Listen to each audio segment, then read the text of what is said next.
20 years. Just out of nowhere, 20 years passed from that very fateful night in 1978. And he went after her again. Went after who again? Laurie. Laurie? Since she moved somewhere in California. Was it Santa Mira? No, it wasn't Santa Mira. She was a headmistress at some college. I didn't even know that. I was under the impression that she actually died in that car crash. But if she didn't die, how did she deal with everything? I don't understand. Yeah, and it's sad, because, again, your grandfather, he did everything he could to protect Laurie. And it was sad that he wasn't able to be there for that. What about Jamie? Does she know about Jamie? She had another kid. I thought that was a little strange, too. The fact that she had a son a couple of years after she had Jamie. So, I don't know. Things start to get a little complicated after this. Complicated? But what happened? Where does this all take place? It's all happened at a school.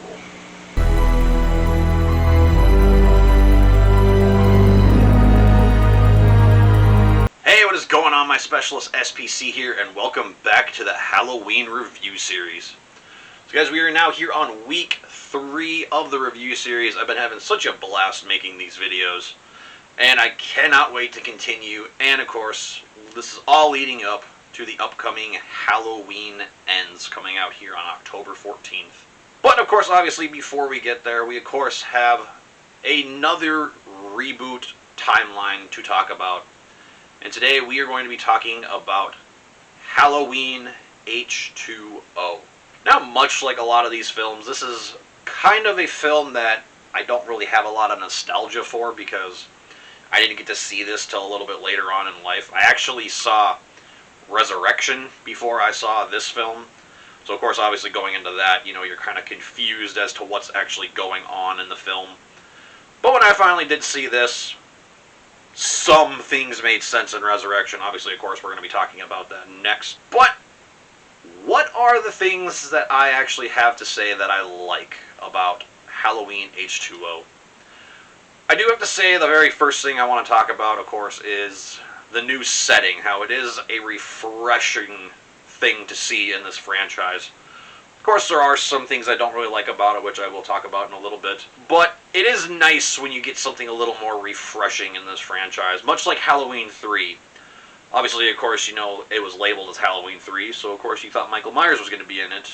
Turns out he wasn't, but it was just something different instead of just doing the same thing over and over again. As much as I love this franchise to death, it's something new that I did like, going to a new setting with this franchise. I mean, the next biggest positive, how can you not talk about Halloween H2O without talking, of course, about the awesome and probably the best performance of Jamie Lee Curtis in this franchise. Of course, she has moved to California. She has herself a son. She has changed her name to try and hide from Michael from the events of Halloween 1 and Halloween 2.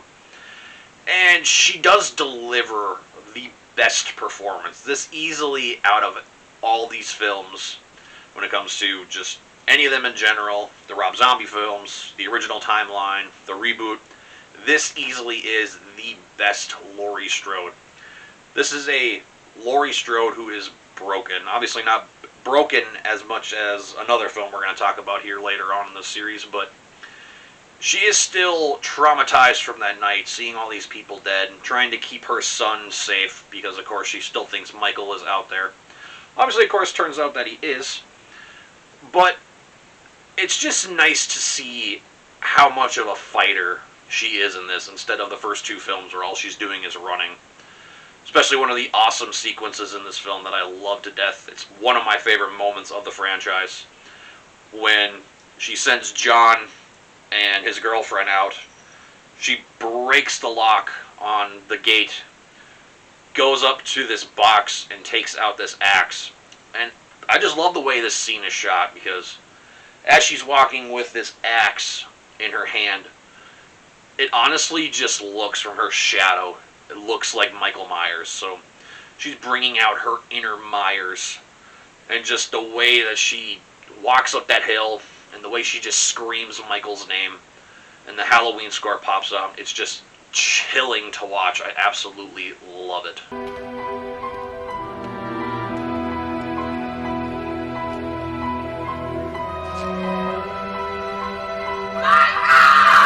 Next up, I brought him up earlier, but the inclusion of John Tate into this franchise, Josh Hartnett was one of those up-and-coming actors who was in quite a lot of films. Obviously, you don't see him very much anymore, but obviously, of course, he's not up there to the standards of, Danielle Harris of being the child of Laurie Strode, even though we never did get to see Laurie and Jamie get to be together. But I like his interactions with Jamie Lee Curtis. I think that it's a good, natural, almost flow with these two. It works very well. Even to Michelle Williams' character, I don't think she's too bad. I do have a little bit of a gripe with her, which, again, we'll pop into the negatives when it comes to that time. But I like their chemistry, too. They work just so well together. I think, obviously, he works a little bit better with Jamie Lee Curtis. But when it comes to Michelle and Josh, they work together very well. It's a very believable relationship that they're in. I like how we get a lot of throwback kills too, kind of, to a degree. A lot of good throwbacks to at least the original Halloween, and you do get some from Halloween 2.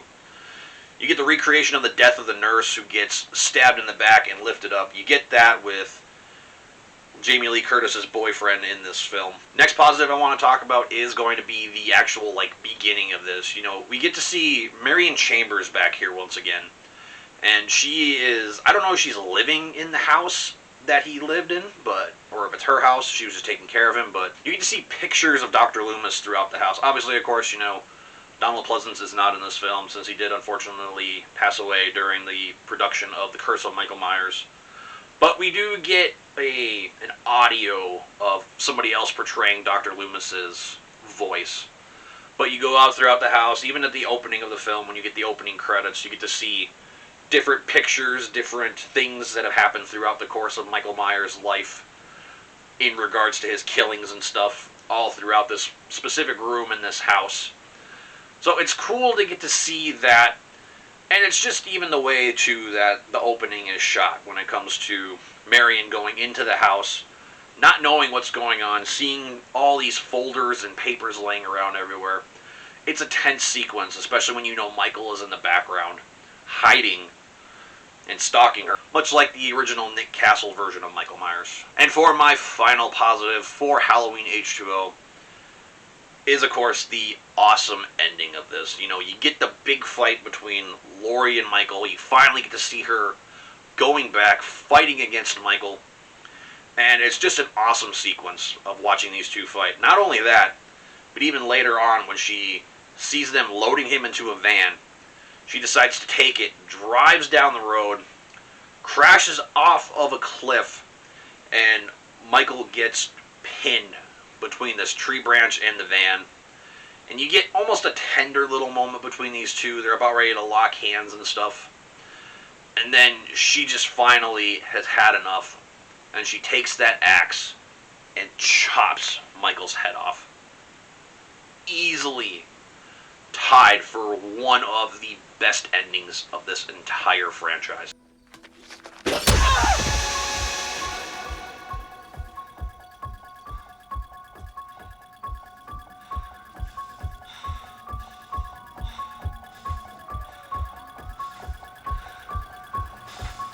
But unfortunately, you guys, some of my opinions of this film have changed. I used to have this in very high regards, but upon this last rewatch, some things just don't work for me. So let's move on to the things that I am mixed on. And even though I did praise it, going to a new location, doing something a little more refreshing in this franchise, I do have to say that going to California, you don't get that fall feel. Much like I said before in my Halloween 5 review, how it doesn't feel like fall. You go to California, you don't get a lot of the trees, you don't get the atmosphere that you get when it comes to being fall.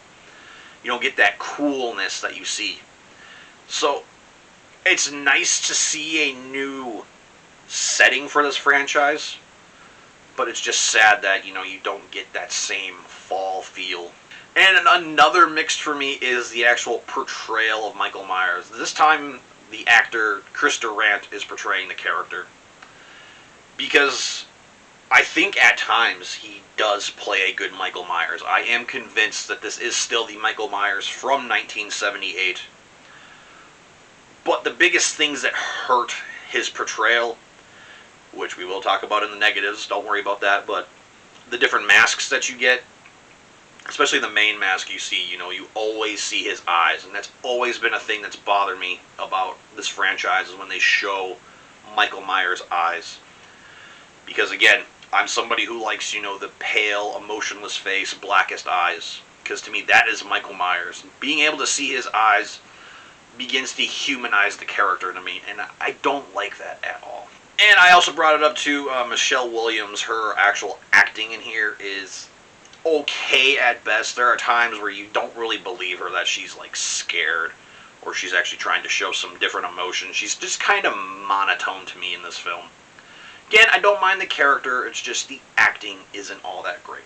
Which now sliding into the things that I don't like about Halloween H2O. And the biggest thing for me, obviously, of course, is going to be the different masks. There's actually, from what I remember, I think it's 3 or 4 different masks. You get the normal mask you get that you see throughout a large portion of the film. You get the almost alien-looking one you get to see in the trailers and stuff, where it's got the big eye holes. That one's probably tied for the worst of the franchise, next to the CGI mask, which there's a CGI mask in here. They didn't have time, or they didn't want to go and get the mask, so they just CGI'd a mask over his face, and it looks god-awful. Easily the worst of the franchise.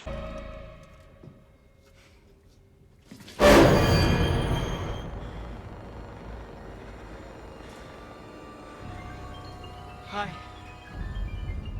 But at the beginning of the film, too, there's a small shot where you actually get to see Michael wearing the curse mask. And honestly, I'm going to say it, that's one of my mixed things about the Curse of Michael Myers is the mask. But this mask in here looks awesome.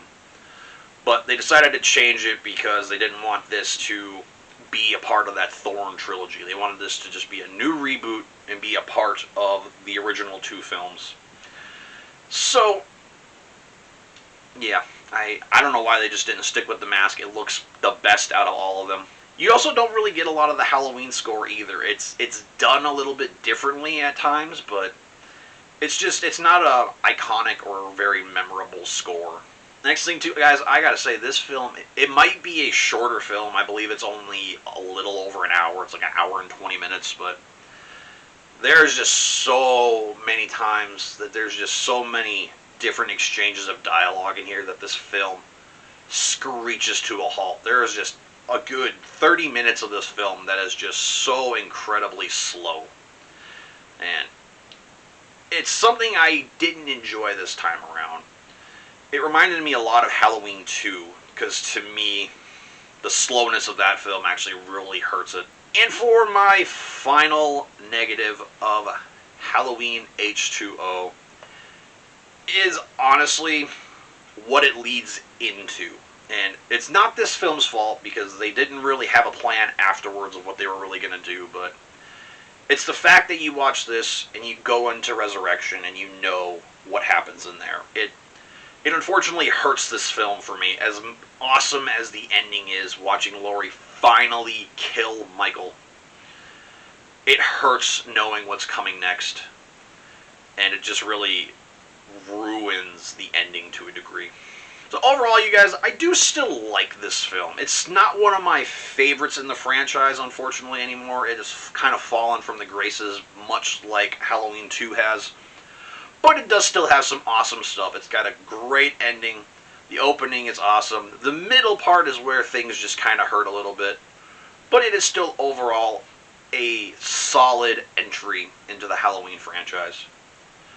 So that is why I'm going to give Halloween H2O a 3.5 4.25 out of 5. So guys, that is going to do it for this review. I hope you guys enjoyed. Make sure you guys go back to and watch all the rest of my Halloween review series. We've still got a number of films to go until we get to Halloween Ends. Also too, if you guys are new here, please consider clicking that subscribe button and giving the video a thumbs up, and it'll really help the channel to begin to grow a little more.